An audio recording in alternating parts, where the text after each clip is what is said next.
Good evening, everyone, and welcome to another of your Friday night spooky sessions with me, your host, Hedda Gold.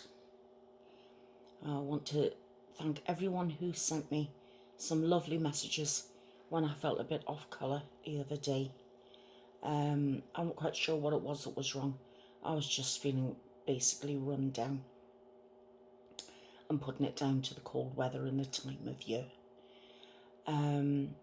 So tonight I've got two stories for you.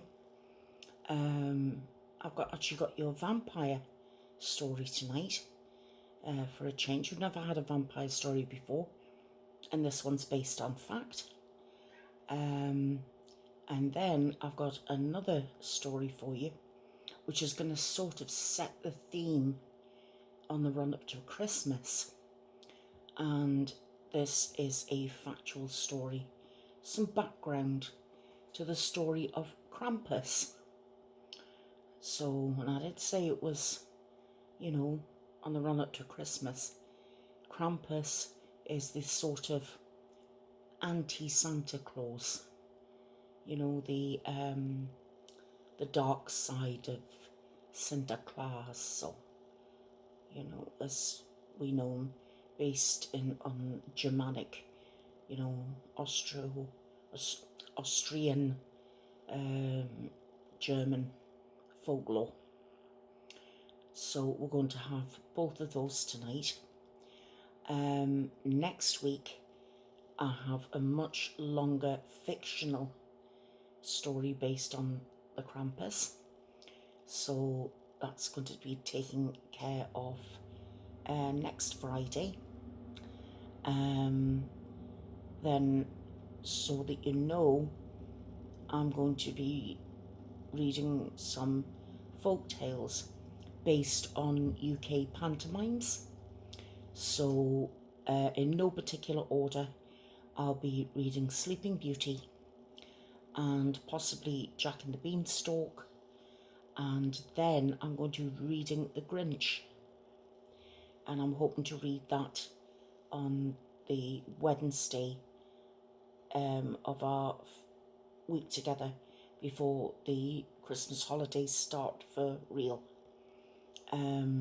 So what I'm planning to do is to read The Grinch for the folk tales, some kind of spooky Christmas story on the Friday night spooky sessions, and then on the live stream I'm going to be reading A Christmas Carol by Charles Dickens.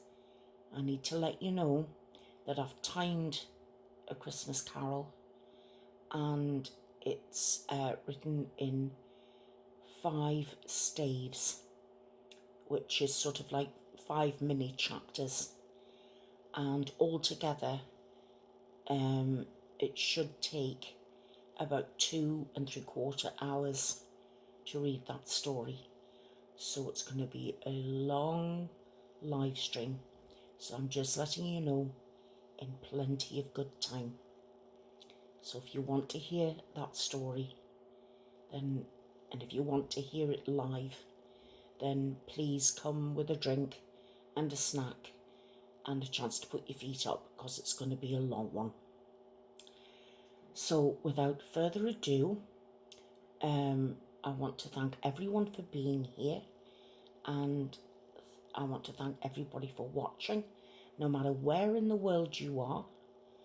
I want to wish you a happy weekend, a peaceful Shabbat, and I'll start with your first story, which is called The Last American Vampire. So I hope you're sitting comfortably and that you're sitting relaxed, and we'll begin.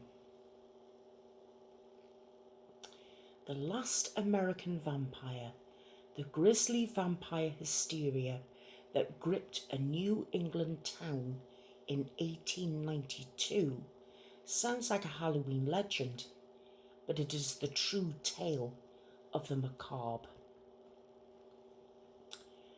A man named Edwin Brown was wasting away. For the better part of 2 years, he grew increasingly thin and weak. As tuberculosis ravaged the once strapping young man in March of 1892, Edwin struggled to breathe as he continually coughed up blood. He'd sought the cure in the rarefied air and mineral waters of Colorado Springs, Colorado. But the 18-month trip offered no healing powers and only left him homesick for a small town in America's tiniest state. Edwin Brown returned home to Exeter, Rhode Island, where his father tilled the soil as a Yankee farmer. George Brown had watched helplessly as the disease known as consumption took the lives of his wife, Mary Brown, in 1883, followed by his 20-year-old daughter, Mary Olive, 6 months later. While his only son grew weaker and weaker in the winter of 1892, tuberculosis also took his 19-year-old daughter, Mercy Lena Brown, who passed away after a year of sickness on January the 19th, 1892. The disease that took 3 members of George Brown's family was the top killer of its time in the 18th and 19th centuries, particularly in New England. Tuberculosis passed easily between people in close quarters, which is why it tended to sweep through entire families, such as the Browns. While the disease was all too common for the townspeople of Exeter, what happened next certainly wasn't. In 1892, tuberculosis was still poorly understood. It wasn't widely known what caused the disease or how it spread. Doctors were unable to explain the wave of sickness washing over George Brown's family, but relatives and friends thought they knew where they could find the cause: 6 feet under.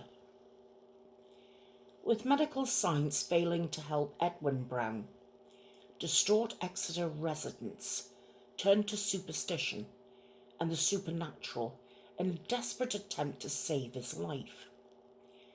200 years after the Salem witch trials, a vampire hysteria gripped the New England town.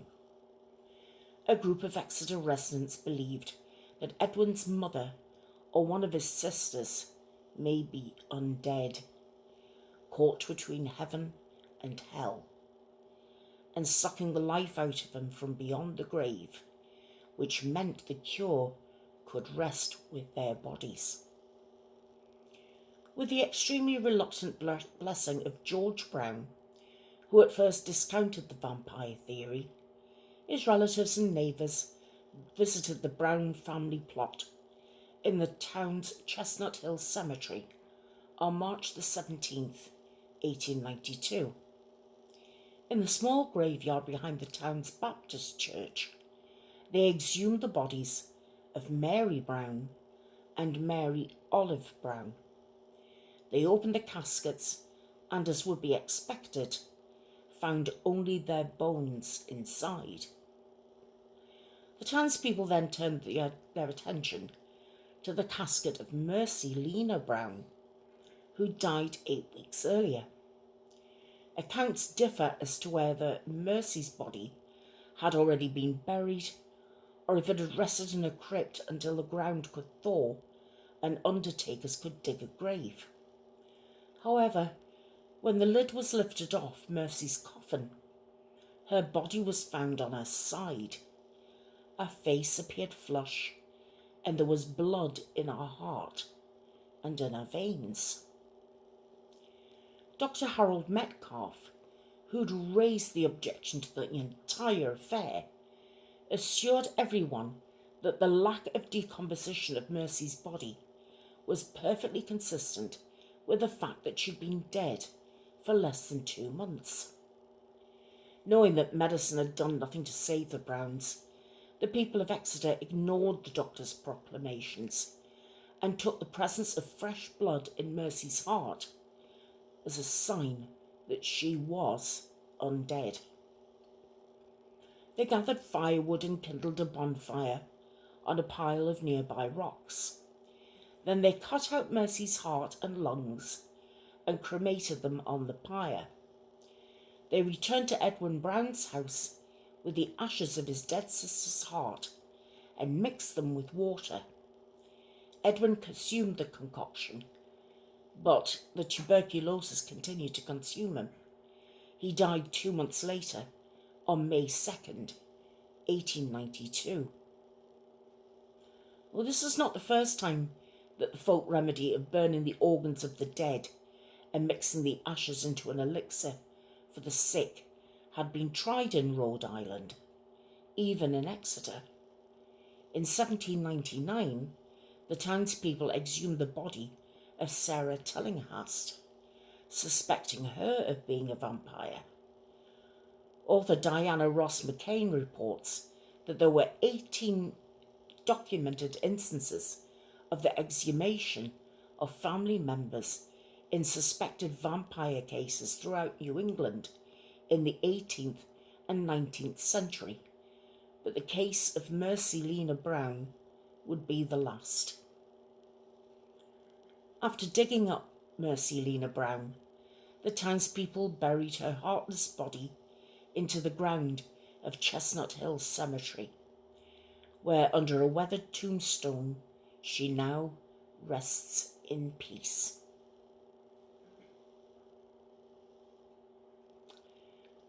So who knew that people thought there was an actual vampire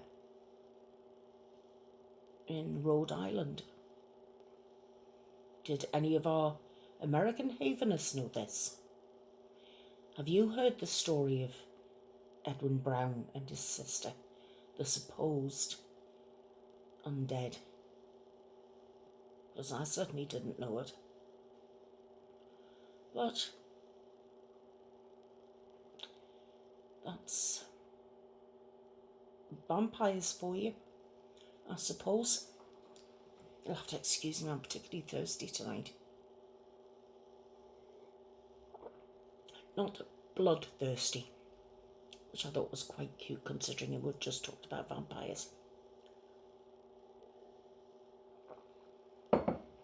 Right, so please let me know what you think of that story in the comments, and we'll have a chat about that. I mean, do you believe that vampires are real?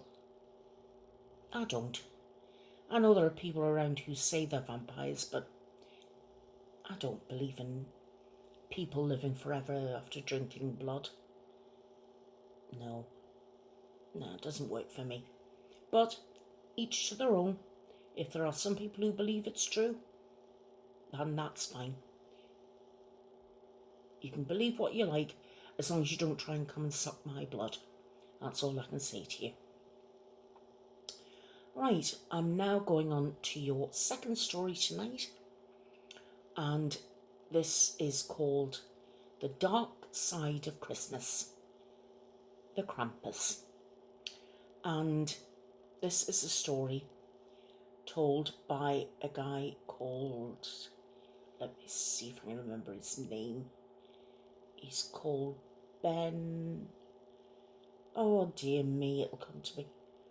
Ben Justice. Ben Justice told this story, and it's a story that he'd known all his life, but it's basically the story of the Krampus, his version of it. So yet again, I will ask you, if you are please again sitting comfortably, that you're relaxing with your feet up, and I will read to you The Dark Side of Christmas. The Dark Side of Christmas, Take 2, the Krampus. In the silent dead of night, streets are empty, long made impassable by the snowdrifts. Ice dangles from rooftops, and the stars above in the ebony sky sparkle. A cold wind winds its way between the eaves, and on every street corner Coloured lights twinkle, flashing their electric rainbows. Poinsettias and wreaths dot every door. A quaint manger scene glows peacefully in front of the local churchyard. Baby Jesus lies in his bed, vulnerable to the cold dark, as his mother Mary looks peacefully to heaven, her hands up in supplication, waiting for an absolution to her humanity.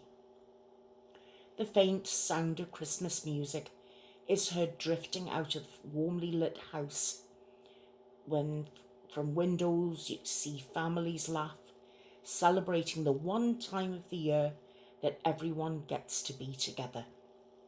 Soon the lights go out and sleep takes over the towns, leaving everything as silent as a tomb, with the unique loud quietness that accompanies a heavy snowfall. Excuse me.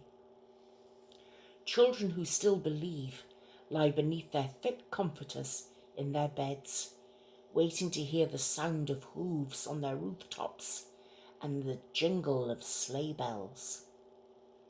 At last, there it is, the sound. Ting, ting, tingling, ting. The sound of small brass bells and the clomping of hooves as a shape moves in the night, the snowflakes swirling around it.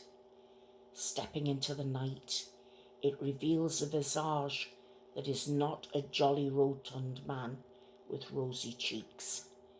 It is an 8-foot-high monstrous form, bipedal, covered in shaggy brownish black hair, with wicked curving horns on either side of its man-goat-like face, with its flicking, lolling tongue hanging. Over its back is an old burlap sack, and in its right hand a bundle of branches. In its left hand, held in its wicked claws, is a chain lined with tiny rusted brass bells. Santa has come, but he has not come alone. Krampus has come.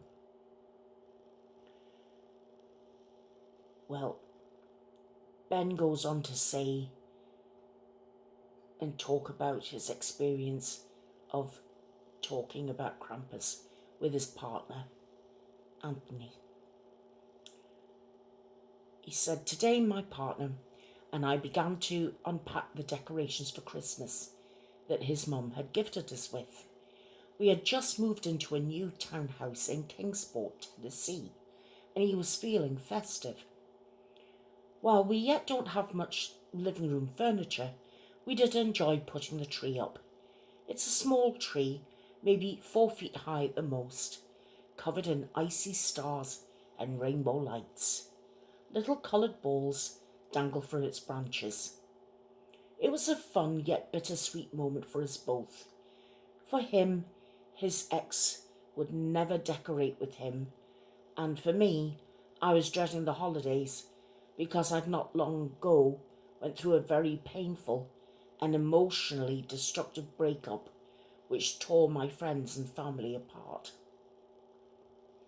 This was new territory for us both, and it quickly turned into a fun exploration of how badly I could decorate and how much he enjoyed having help.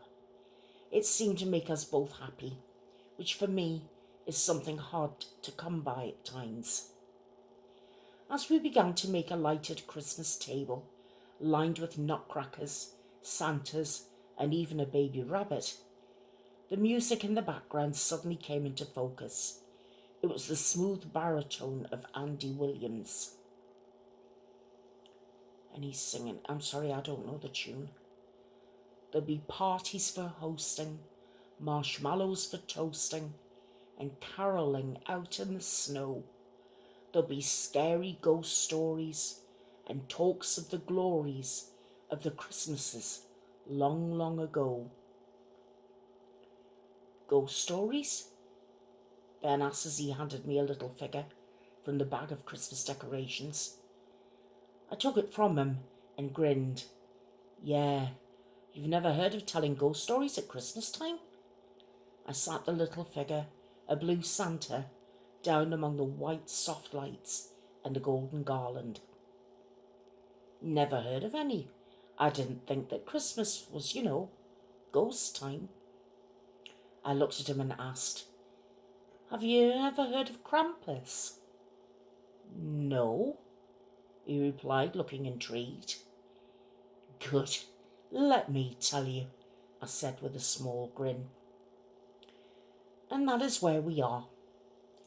Who is Krampus? What ghost stories do we tell at Christmas time? When you hear the words Christmas and ghost tossed into the same sentence, the first thought that comes into your mind will be Charles Dickens and Scrooge.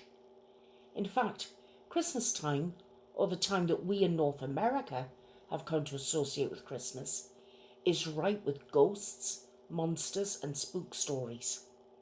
Krampus is just the most common. Who is Krampus? According to the Alpine folklore where he comes from, he is an eternal part of Christmas, and one that is best remembered and not forgotten, lest you pay the price. Most people in North America grow up hearing the story of Santa Claus, a jolly immortal man with supernatural abilities to know who has been good and who has been bad all year. Good boys and girls get gifts, while bad ones get lumps of coal in their stockings.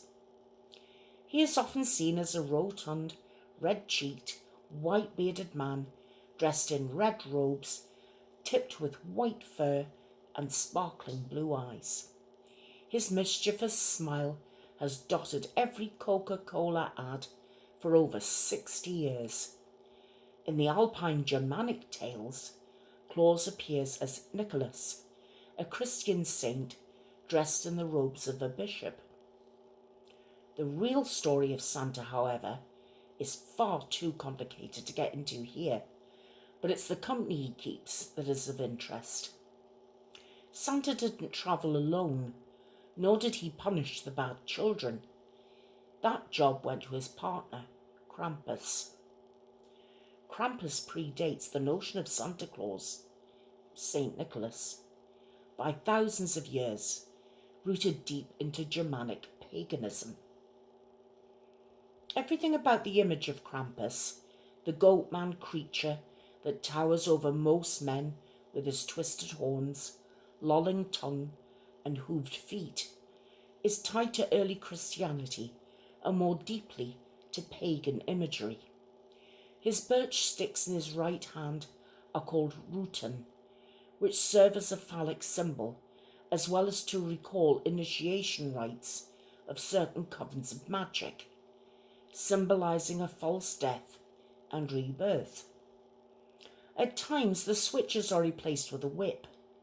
The chains are most likely a Christian addition, in an attempt to bind the devil, and he's been said to rattle them at naughty children, as much as Santa's bells signal his arrival. Well, so do the bells of Krampus. Krampus's arrival is usually tied to December the 5th, the day before the feast of St. Nicholas.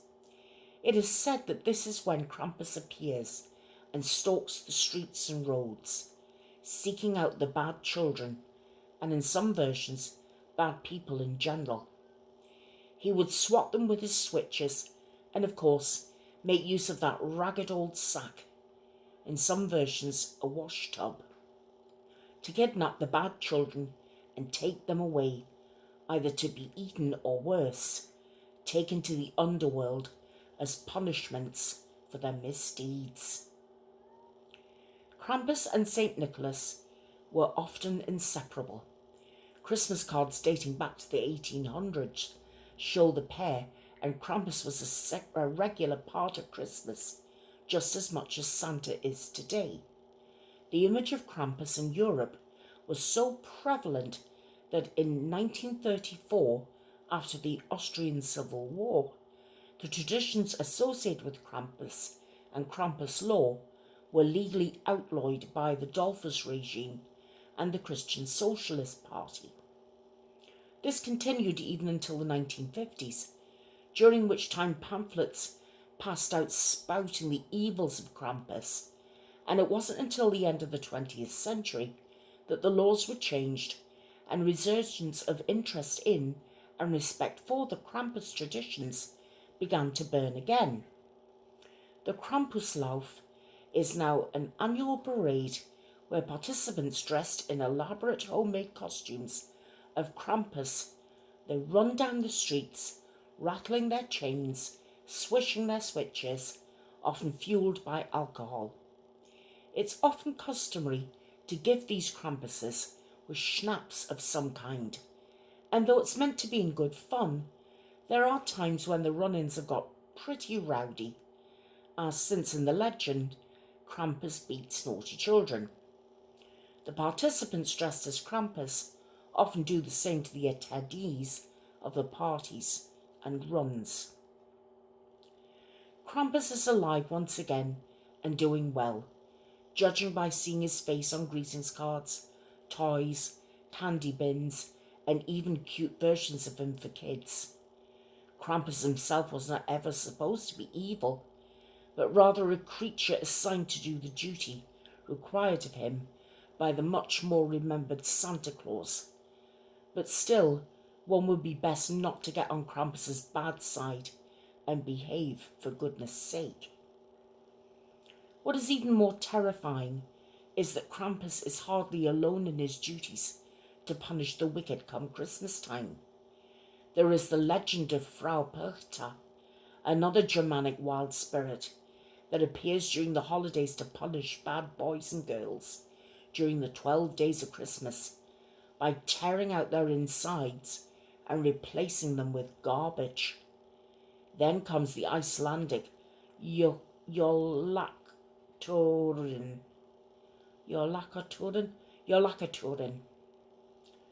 the Yule cat. This cat is supposed to come and get naughty boys and girls who didn't finish all their chores by the coming of Yule.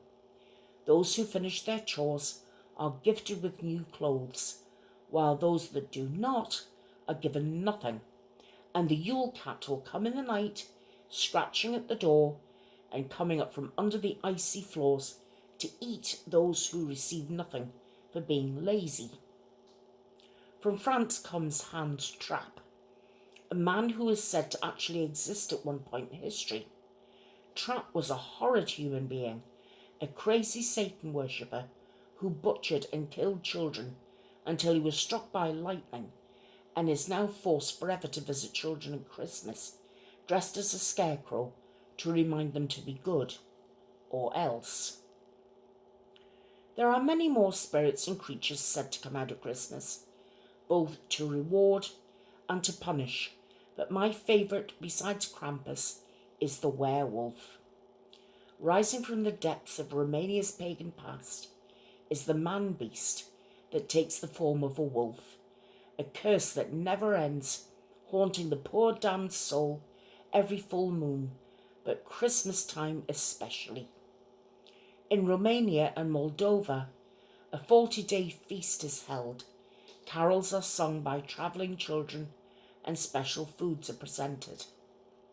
The practice of carolling, called colindă, in Romania is corresponded to dressing up as animals, demons and spirits, and any child that is conceived or born upon Christmas Eve will be cursed to become a beast.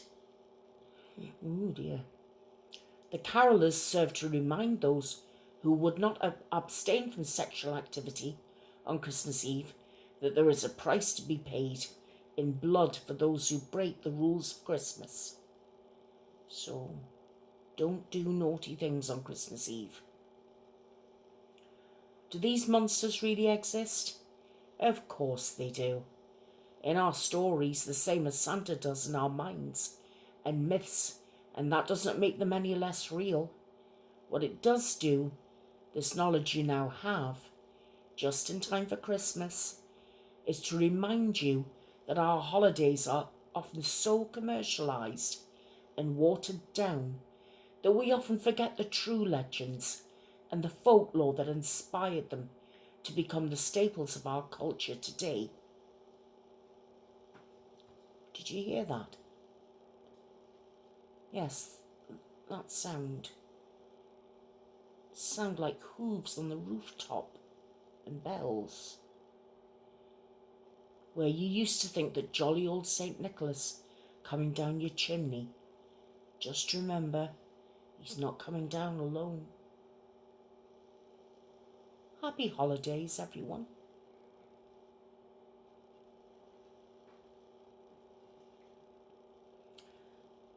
So, that was your story of the origins of the Krampus and some other little side monsters for good measure.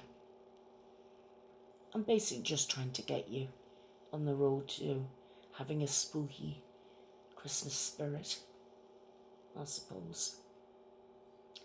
But like I said, I will have a proper Krampus story for you next week. I'm just getting you in the mood. The story next week will be a long one. It might take us slightly over the half hour, but if you can stay awake, then I can read it to you.